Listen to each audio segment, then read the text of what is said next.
Meditation द्वारा मृत्यु पर विजय का प्रयोग। प्रत्येक प्राणी में जीवेषणा रहती है कि मैं और जीता रहूं, अर्थात सभी जीना ही चाहते हैं, मृत्यु कोई नहीं चाहता। और जब जीवन में मृत्यु का भय है तो जीवन में आनंद आ नहीं सकता। किंतु जिन्हें वास्तव में जीना है अथवा जो आनंद से जीने के इच्छुक हैं, उन्हें एक बार तो अवश्य ही जीते जी मरना पड़ेगा। यदि एक बार आप सही रूप से इस विधि द्वारा स्वेच्छा से मरकर देख लें तो फिर आपकी मृत्यु हो ही नहीं सकती। इसमें बाहर का भागना छोड़ अंदर की ओर मुड़ना पड़ता है, टर्न टुवर्ड द सेल्फ, जिससे मृत्यु का भय हमारे अंदर से सदा काल के लिए निकल जाता है। कहा ही जाता है कि जिस मरने से जग डरे मोरे मन आनंद, और मरने में ही पाइए पूर्ण परमानंद। यह एक बड़ी ही विचित्र एवं अलौकिक मरने की दिव्य विधि है, लेकिन इसके प्रैक्टिकल प्रयोग में जाने से पहले कुछ बातें जाननी व समझनी होंगी, तभी आप इस प्रैक्टिकल प्रयोग में जाकर इसे समझ सकते हैं। आत्मा दो शरीरों के अंदर निवास करती है। पहला है हमारा स्थूल शरीर, जो बाहर से दिखाई देता है, जो कि रक्त, मांस, मेद, मज्जा, अस्थि से बना है। और दूसरा है सूक्ष्म शरीर, जो कि हमारे विचार, कामनाएं, वासनाएं, इच्छाएं, अनुभव, हमारा ज्ञान आज का संग्रहित बीज है, पुंज है। यही हमें आगे ले जाकर माँ के गर्भ में प्रवेश कराता और हमारा अगला नया जन्म होता है। साधारण मनुष्य स्थूल आंखों से इस स्थूल शरीर को ही देखता है। योगी ध्यान में सूक्ष्म शरीर को देखता है और परम योगी उस सूक्ष्म शरीर के भी पार जो शेष रह जाता है, परमात्मा, उसका समाधि में अनुभव करता है। अर्थात साधारण मनुष्य का अनुभव स्थूल शरीर तक होता है, योगी का सूक्ष्म शरीर तक तथा परम योगी का परमात्मा तक होता है। जीवन तो केवल वही जी सकता जिसके अंदर से मृत्यु का भय निकल जाता, डर निकल जाता। भय से कपता हुआ मनुष्य क्या जीवन जिएगा? मौत जब प्रतिपल आती हुई मालूम पड़ती है तो हम कैसे जिएं? ऐसे जीवन में कभी परम आनंद का समावेश हो ही नहीं सकता। यदि जीवन सत्य है तो मृत्यु झूठी है। ये दोनों बातें सत्य हो नहीं सकती, जबकि हम जानते हैं कि आत्मा अजर अमर अविनाशी है। यदि हम यही दोहराते रहें मुख से कि आत्मा अजर अमर अविनाशी है, अजर अमर अविनाशी है, तो मौत झूठी नहीं हो जाती। दोहराने से मौत तो सिर्फ जानने से ही, अनुभव कर लेने से ही झूठी हो सकती है। कोई भी आदमी मरते क्षण होश में नहीं रहता।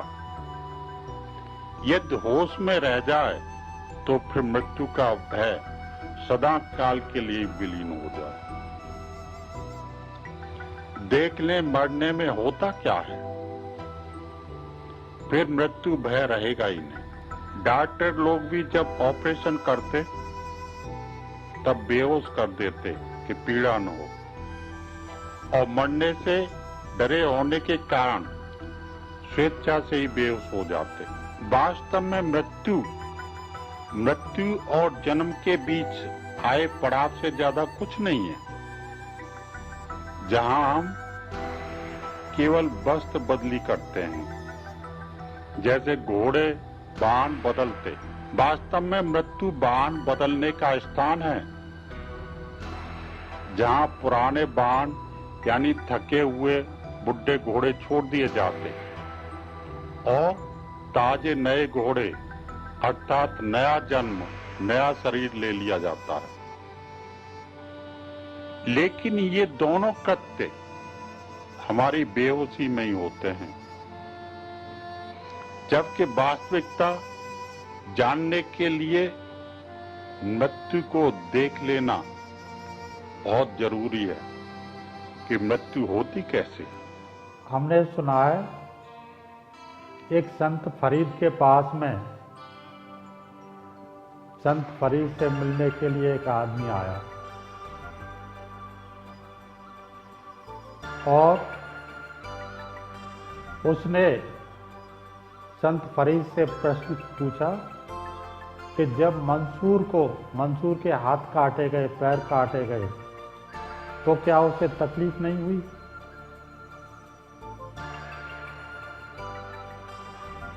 मुझे तो विश्वास नहीं आता है, जबकि हमारे पैर में अगर कांटा भी चुभ जाए तो कितनी पीड़ा होती है। और हमने ये भी सुना है जब ईसा मसीह को सूली पर लटकाया गया, कीलों से विदा हुआ लहू लुहान शरीर से नंगे जीसस ने कहा कि हे प्रभु, इन लोगों को क्षमा कर देना, क्योंकि ये लोग नहीं जानते कि जो ये कर रहे हैं वो कभी हो ही नहीं सकता। ये वाक्य है तो बहुत ही सरल, लेकिन है बड़ा गुही। आम तौर पर इस वाक्य को पढ़ने वाले लोग ऐसा समझते हैं कि ईसा मसीह ने कहा होगा कि ये लोग नहीं जानते कि मुझ जैसे अच्छे आदमी को क्यों मार रहे हैं।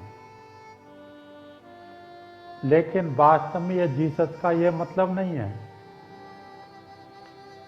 जीसस का मतलब था कि इन बेचारों को ये पता ही नहीं कि जो ये जिसे मारने की कोशिश कर रहे हैं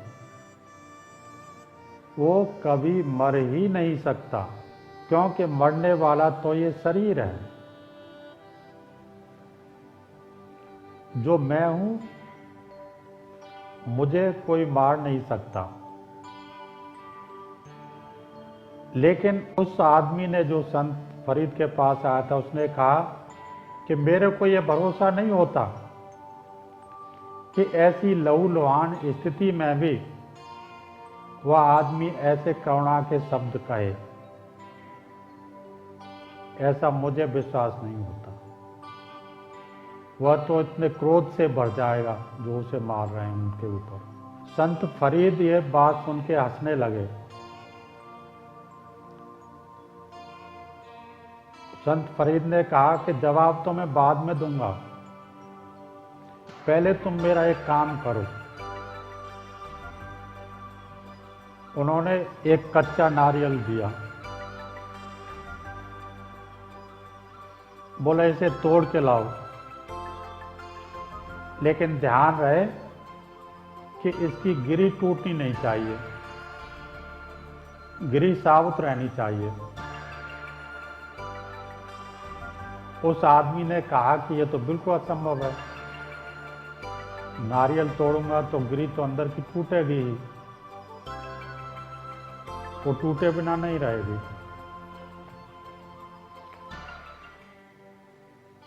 फिर फरीद ने एक सूखा नारियल दिया कि इसे तोड़ के लाओ,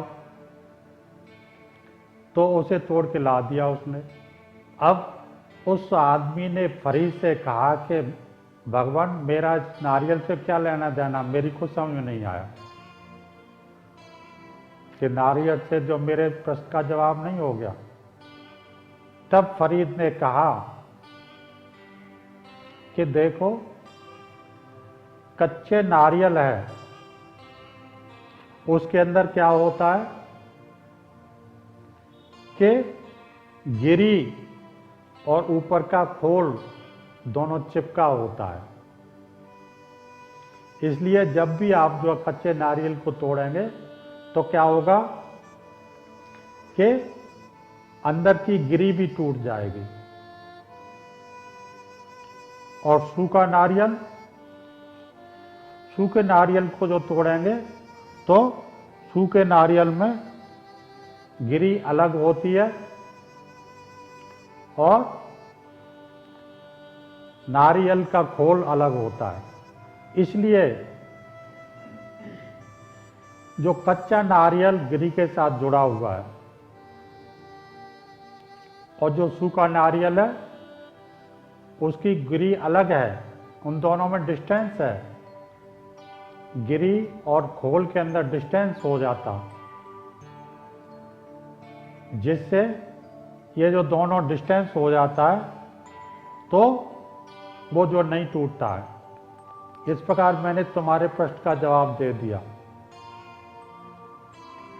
वो आदमी कहता है मैं तो फिर भी नहीं समझा आपने क्या बताया, मेरी कुछ भी समझ में नहीं आया।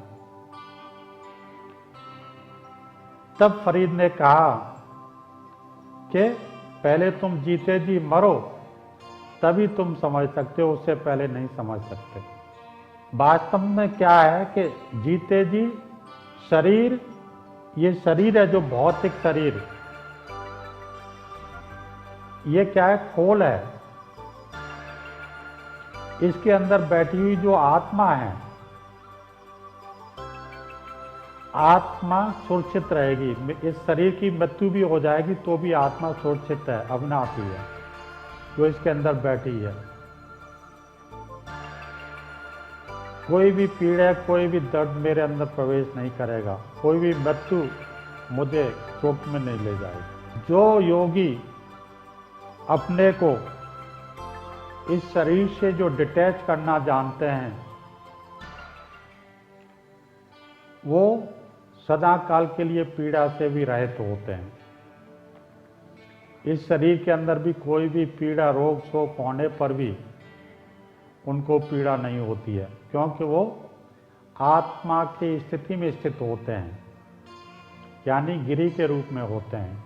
ये शरीर तो क्या है, ऊपर का खोल है, इसका कुछ भी टूटना फूटना कटना जलना होता है, इसका होता रहता है। लेकिन आत्मा अविनाशी है, जो के अंदर बैठी है, वो आत्म स्थिति में स्थित होते हैं।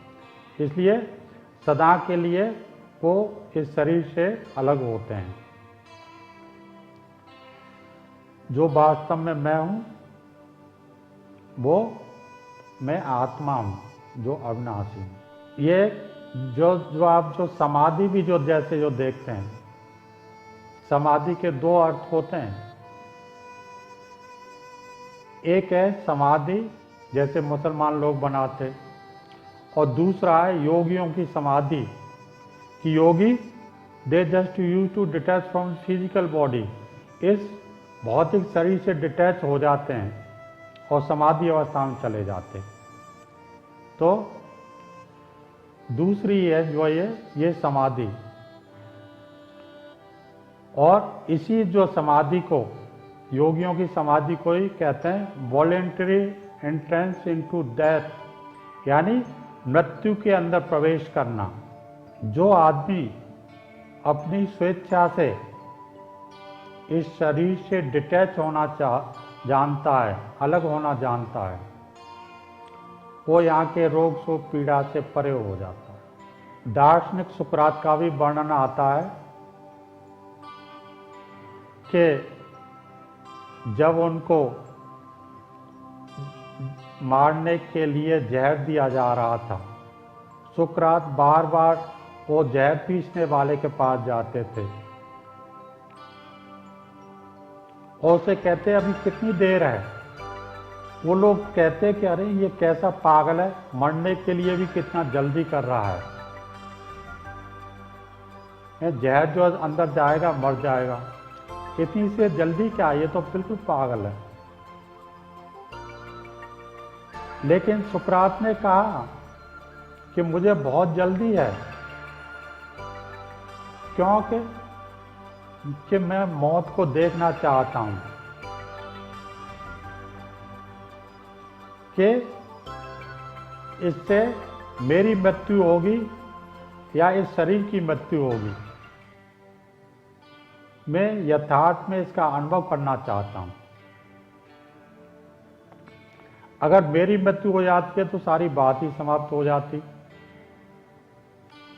अगर मैं जीवित रहता हूं और यह शरीर जो मरता है तो ये जो बात जो यानी मेरी कभी मृत्यु हो नहीं सकती है, ये मेरे को यथार्थ में अनुभव हो जाएगा। तो जब जो है दार्शनिक सुकरात को जहर दिया गया,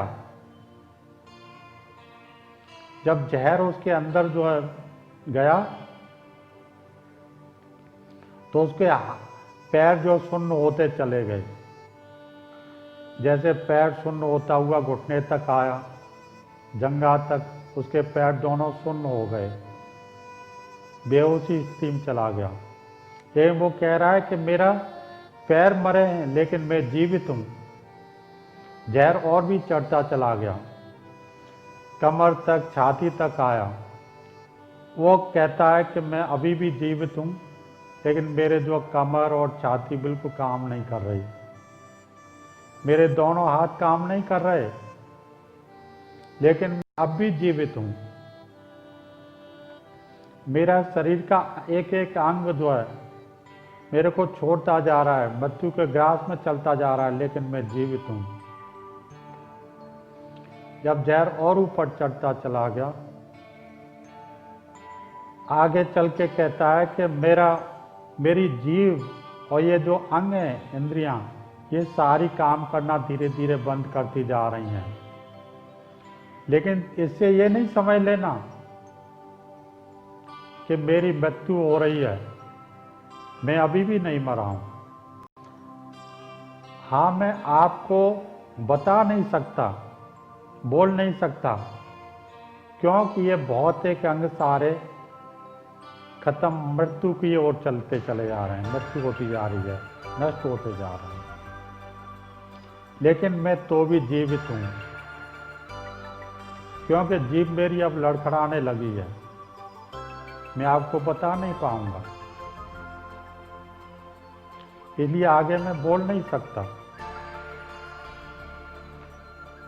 लेकिन अभी भी मैं कह रहा हूं कि अभी भी मैं जीवित हूं। ऐसे आखिरी वक्त तक कहते कहते सुकरात मर गया और उसने अनुभव कर लिया कि जो कुछ भी मृत्यु होती है वो इस शरीर की होती है। मेरी अर्थात मुझ आत्मा की कभी मृत्यु हो नहीं सकती है।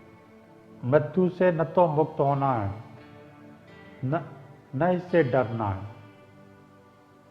यथार्थ में इसे जानना है कि मृत्यु क्या है। जानना ही आनंद के सागर में डूबना है, क्योंकि मृत्यु का भय हमारे अंदर से निकल जाएगा। अर्थात मृत्यु के ऊपर ज्ञान के द्वारा हमारी विजय हो जाती। शरीर एक मंदिर है, उसमें आत्मा रूपी देवता बैठा हुआ है। Body is the temple of soul. मंदिर पदार्थ का है जो दीवारें हैं और उसके अंदर चेतन आत्मा बैठी हुई है। इसे ठीक से और समझें। मृत्यु का तो मंदिर है, दीवारें हैं, और उसके अंदर जो चेतन आत्मा बैठी है वो जीवन है, मैं हूं। जैसे आप देखते हैं गुलाब का फूल खिला हुआ है, उस पौधे के अंदर कांटे भी गुलाब के साथ में लगे होते हैं। अगर कोई कांटे से डर जाए तो फूल तक कभी पहुंच नहीं सकता, जबकि कांटे फूल की रक्षा के लिए हैं। वो तो एक प्रोटेक्शन दीवार बना रहे हैं, उसकी बीच में फूल खिला हुआ है, कांटे तो उसके चारों तरफ उसका प्रोटेक्शन रक्षा के लिए लगे हुए हैं। कांटा भी फूल का अंग है और फूल भी कांटे का अंग है। दोनों ही का जीवन एक से ही जुड़ा हुआ है। वैसे ही जीवन और मृत्यु भी एक से ही जुड़े हुए हैं, जिसे महाजीवन कहते हैं। अगर हम अपने अंदर उतर पाएं, टर्न टुवर्ड द सेल्फ, अपने अंदर उतर जाएंगे ध्यान योग की साधना के द्वारा, तो उस महाजीवन का शाश्वत अनुभव कर सकते हैं।